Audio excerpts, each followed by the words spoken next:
핫핑크 춘혜 언니, 단호박 김쌤의 파고 파고 두더지. 두 여자의 더 재미있는 지식 토크. 네, 두 여자가 만나서 계속 지식을 파보고 있는데요. 세상의 반은 사실은 생명을 품고 탄생시키는 여잔데 지금 저희가 두더지가 계속 남자 게스트였는데 오늘은 드디어 네. 아름다운 미인 여자 네. 게스트가 나오셨습니다. 1회. 네. 여자 게스트 1회. 새더지가 되나요? 그러면? 그러네요. 네. 새 여자가 음. 만났습니다. 여성을 위한 한의원으로 정말 특화까지 하신 분이죠. 정의한 한의원의 정의한 한의사 모셨습니다. 안녕하세요. 네, 안녕하세요. 반갑습니다. 저희가 어서 오세요. 진짜 그 이왕재 교수님을 시작으로 1년이 넘었는데 여자 게스트 처음이라서 너무 영광입니다. 반갑습니다. 아, 근데 실물이 더 아름다우세요. 그렇습니다. 네, 더 화면으로만 감사합니다. 봤는데. 네. 정의안의 건강 톡톡 거기서 아름다운 한의사 선생님 그런데도 아주 유익한 정보만 쏙쏙 해주시는구나 그랬는데 실물을 보니까 더 아름답습니다. TV에서도 예. 많이 뵀어요. 네. 아 그래요? 네. 네, 우리 단호 박사님도 TV에 나오는 그런 분입니다. 자, 여성을 위한 한의원으로 특별히 이 특화를 하신 뭐 배경이나 이유가 있었어요?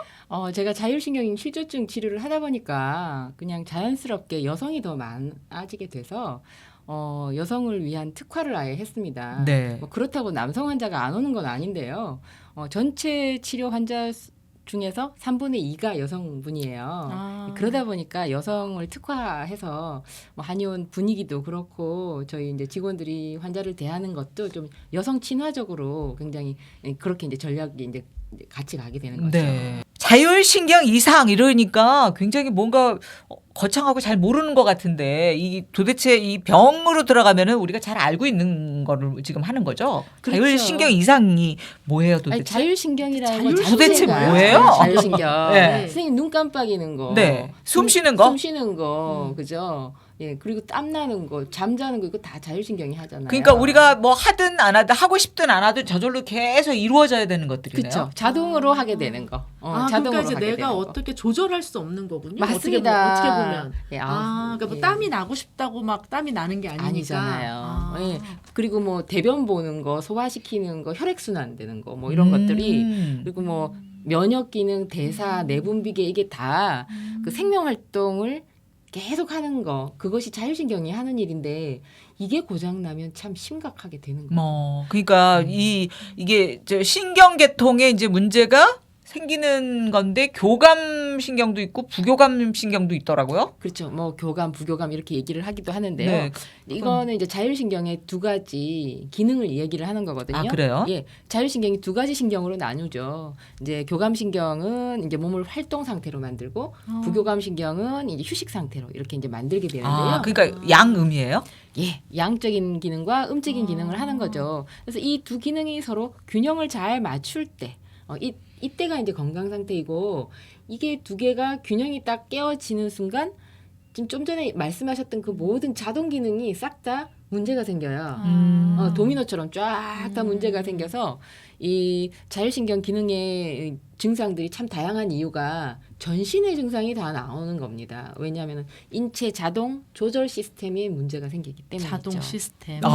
그래서 제가 차로 비유를 많이 해요. 네. 자동차로 비유를 많이 하는데 이제 엑셀은 교감신경이고 네. 이제 브레이크는 부교감신경인 거다. 이렇게 이제 설명을 많이 드리고요. 그러니까 엑셀레터를 밟으면 막 나가는 속도가 거는 나요. 속도 나는 건 교감 선생님이고 그거를 늦추고 좀 부드럽게 해주는 거는 부교감 선생님이 해야 하는 거네요. 예. 아니 그러니까 좀 이렇게 막 흥분된다든가 막 화가 난다든가 이런 건 엑셀에 해당하는 건가요? 그렇죠. 교감신경이 이제 많이 한계인 이제 그런데 그거는 원래 교감신경이 하는 역할이에요. 근데 교감신경은 몸을 흥분시키고 긴장하라고 생겨 있는 기능이거든요. 긴장도. 이제 그것도 교감신경이 하는 건데 이제 문제는 교감신경이 사실은 있다기보다는 보통은 부교감신경이 제어를 잘 해줘야 되는데 부교감신경이 기능을 제대로 하지 않기 때문에 이제 진정이 잘 되질 않는 거죠. 그러니까 이제 막 이제 몸이 그러니까 이게 신경이 흥분된다거나 이럴 때 부교감 신경이 이제 컴다운 시켜줘야 되는데 거기 고장이 보통 난 겁니다. 아, 예. 그러면 이제 막 급발진이 되는 거네요. 예, 그렇죠. 그래서 이제 자율신경 기능 이상 환자분들 중에 10사람이 오면 9사람은 교감신경 항진형이에요. 한 사람 정도가 부교감신경 항진형이거든요. 그러면은 이제 그 증세는 반대로 나타나요? 반대일 수도 있고요. 부교감신경이 항진되는데 증상은 교감신경 항진처럼 오는 분들도 있고. 그래요? 그렇습니다. 그래서 그래서 이제 결국에는 달리는 자동차인데 브레이크가 안 듣는 자동차라고 제가 이제 표현을 해드리는데 보통은 이렇게 계속 교감신경이 너무 장기간 이제 항진되어 있다 보면 순환 기능도 이제 문제가 생기고 뭐 호흡 기능, 소화 기능, 배설 기능 다 문제가 생겨요. 그렇겠죠. 아까 자율신경이 하는 일이 이제 그런 거라고 했으니까. 네. 근데 이제 그 내가 어떻게 할 수 없는 부분에서 고장이 나니까 그것도 내가 어떻게 할 수가 없을 거 아니에요. 당연히 예, 스스로 조정을. 할 수가 없어요. 네. 그래서 이제 그리고 스스로 할 수도 없고 그리고 스스로 할 수도 없고 네. 그다음에 이게 이제 제어가 안 되니까 증상마다 다 그 다양한 증상들을 다 치료하려고 각 병원을 다 쫓아다니는 맞아. 것이 또 맞아. 자율신경 실조증 환자의 특징이에요. 내과, 정신과, 뭐 그다음에 그 대장학문과부터 시작해서 뭐 각종 그리고 통증 때문에 또 통증 뭐, 클리닉도 통증 가야 클리닉도 되고. 가야 되고요. 그래서 약이 한 보따리예요. 저희 그러게요. 병원 찾아오시는 분들은 그리고 또 나이도 있고 이런 분들은 네. 정말 약이 한 보따리라서 그거 먹다가 배부르다고. 젊은 그러고. 사람도 약을 굉장히 많이 먹고 젊은 사람들도요? 증상마다 약을 다 가지고 있으니까요. 아. 네, 그래서 이건 결국에는 증상 쫓아가다 보면 이 치료를 하기가 힘든 병이에요. 그럼 왜 생기는 거예요? 도대체. 생기는 이유가 참 많은데 뭐 가장 제가 이제 주된 이유를 꼽는 것이 스트레스, 압박감. 그런데 이제 주로 이제 집중적인 기간 동안 뭐 받은 스트레스도 그렇지만 이게 제가 전체적으로 봤을 때 어렸을 어릴 때부터. 때 그 가정 환경에서 집에서 늘 좀 집은 가정이라는 건 편안하고 내가 이렇게 풀어지는 그런 공간이잖아요. 그런데 집에서조차 바들바들 떨고 있고 긴장하고 있고 막 신경 쓰고 있고 이렇게 되면 그 좀 자율신경 기능에 이상이 생기는 경우가 상당히 네. 많았습니다. 그러니까 옛날 아버지들이 좀 가부장적인 아버지들이 많고 막 화를 내거나 야단치거나 막 이런 집안에서 자라면 진짜 근데 그게 엄마도 스트레스 줄 수 있어요. 아, 당연하죠. 사실은. 당연하죠. 네. 당연하죠. 여자들 히스테리가 또 만만찮거든요. 맞아요. 근데 그러니까 엄마가 스트레스 줄 그 수 있죠. 긴장이 아까 교감신경과 관련된 거라고 말씀하셨으니까 이제 쉬지 못하고 긴장을 계속하는 그 압박감 이런 게 계속. 이제 또 원인이 되는 거네요. 몸을 계속 쬐어 있는 거죠, 그죠? 아. 그래서 거기서 이제 균형이 깨어지는 경우가 상당히 네, 많고요. 네. 또 주요 원인 중에 하나는 불규칙한 식생활이에요. 아, 식생활도요? 불규칙한 생활, 생활. 불규칙한 그러니까 생활 식사. 습관. 예. 아. 이게 굉장히 원인을 많이 차지해요. 그래서 보통 낮밤이 바뀐 생활, 야행성, 이제 올빼미 생활하는 경우가 이제 그런 유에 속하고요. 이제 제가 저희 환자 중에 그 많은 직업군을 이렇게 나눠 보면은 맞아요. 밤에도 일해야 되는 그치. 사람 많잖아요. 그래서 직업군 중에 손꼽히는 직업군이 저희가 제일 많은 것이 이제 간호사 직종이에요. 그래서 3교대를 매일 해야 3교대 해야 되거나 되잖아요. 그리고 이제 네. 그 내부적으로도 굉장히 갈등이 많기 때문에 간호사가 굉장히 많고요. 어. 또 그다음 이제 직업군이 교사가 많아요. 선생님들이 의외로 네. 교사가 이제 학생들한테 스트레스도 요즘 많이 받는 것 같고요. 그리고 학부모에게 맞아. 굉장히 요즘에 스트레스를 막 많이 학생들이 받아요. 저 그런 동영상 같은 거 보고 엄청 충격받았잖아요. 막 학생들이 선생님한테 폭력을 휘두르고 뭐 말 함부로 오히려 하는 건- 거꾸로요? 네, 교권이 너무 약해져가지고 거기에 대한 그 스트레스가 네. 만만치 않고 그리고 또 학교 내에 그러니까 그 근무 환경적인 그 어떤 그 또 학교가 알력이라든가 엄청 이런 권위적이에요. 거. 그래서 이제 그래서 그런 것 때문에도 그렇고 그다음에 세 번째 직업군이 그 시험 공부 중인 취준생, 준비생, 수능생 임용고시, 뭐 공무원고시 하는 이런 수험생. 수험생들 직종이 또 이게 또 그 긴장이 스트레스가 얼마나 만만치 않고. 압박감이나 긴장이 얼마나 심하겠어요. 그래서 이제 오는 경우가 많고요. 또 자율신경 기능에 이상이 생기는 이유 중에 각종 약물 복용의 후유증도 있습니다. 아, 그래요?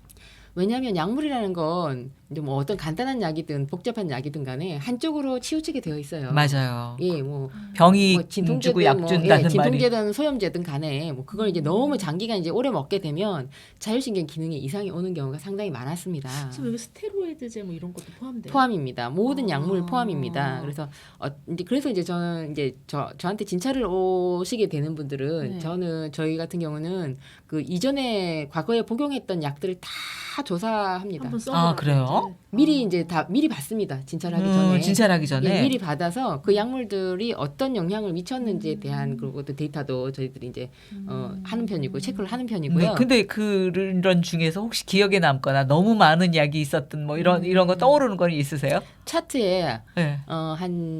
제가 거짓말 안 하고 정말 한 5-6장을 차트에 과거에 먹었던 약을 다 적은 경우가 있어요. 정말? 예. 그러니까 최근에 먹었던 약만 이제 조사를 해도 그렇게 많은 그럴 것 분이 있는 같아요. 거죠. 아니, 난 기억이 안 나서 못 쓰지. 감기만 걸려도 우리가 그거, 뭐 소화제, 맞아요. 소염 진통제, 항생제 뭐 다 먹잖아요. 예. 그래서 본인 다 기억 못 하니까 네. 이제 처방전을 아예 이제 본인이 이제 가지고 한번, 오시는 경우 저희가 이제 다 체크를 하거든요. 어.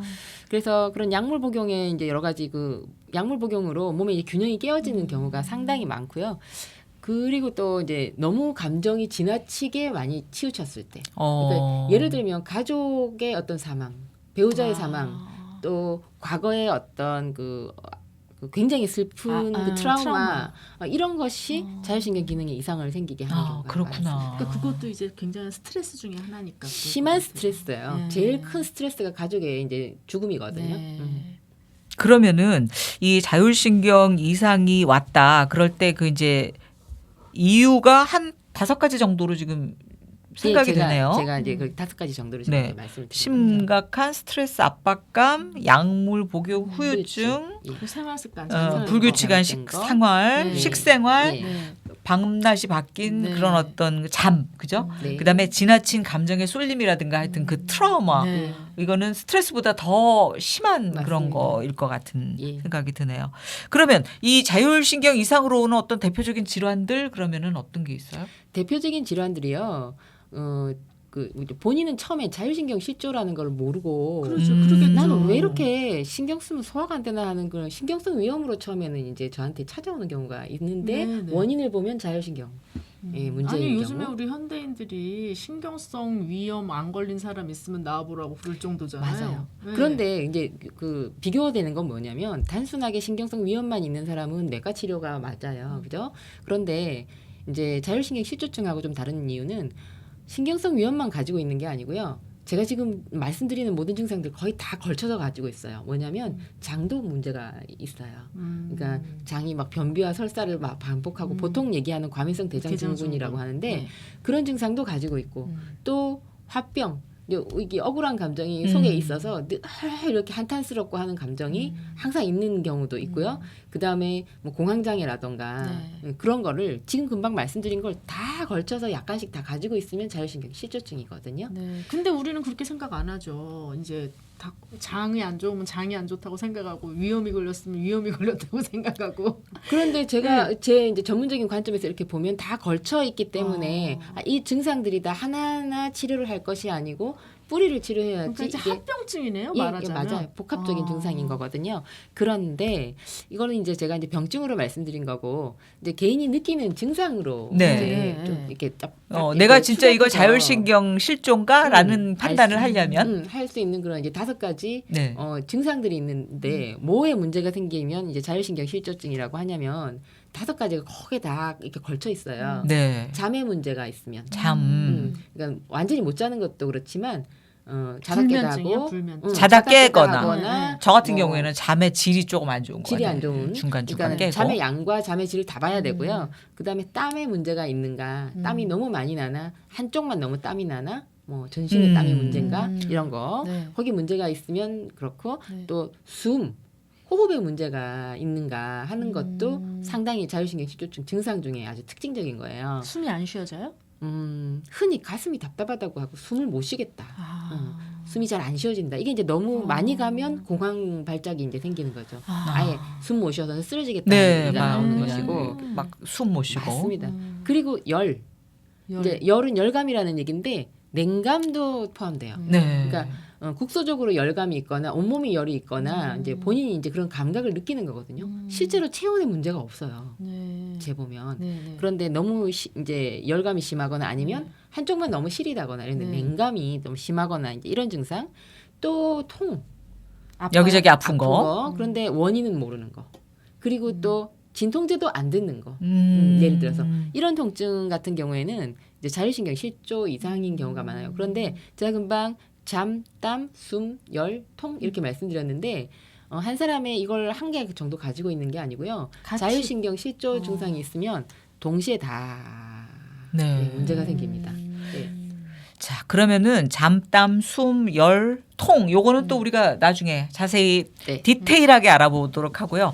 오늘은 요 정도의 증상이 한다 그러면 이거는 자율신경 실조나 이런 것 때문에 그걸 치료해야 된다는 거 우리가 좀 알고 다음 회부터는 좀 자세하게 차근차근 하나하나 자율신경이 뭔지 알아보겠습니다. 알았어요. 네. 이제. 네. 자율신경이 어려운 거라고 생각했는데 그게 아니라 정말 우리가 지금 그냥 이거 하고 있는 요거 자체가 자율신경이라는 걸 알았습니다. 정의한 한의원의 정의한 원장님 고맙습니다. 다음 회차에 뵐게요. 네, 감사합니다. 네.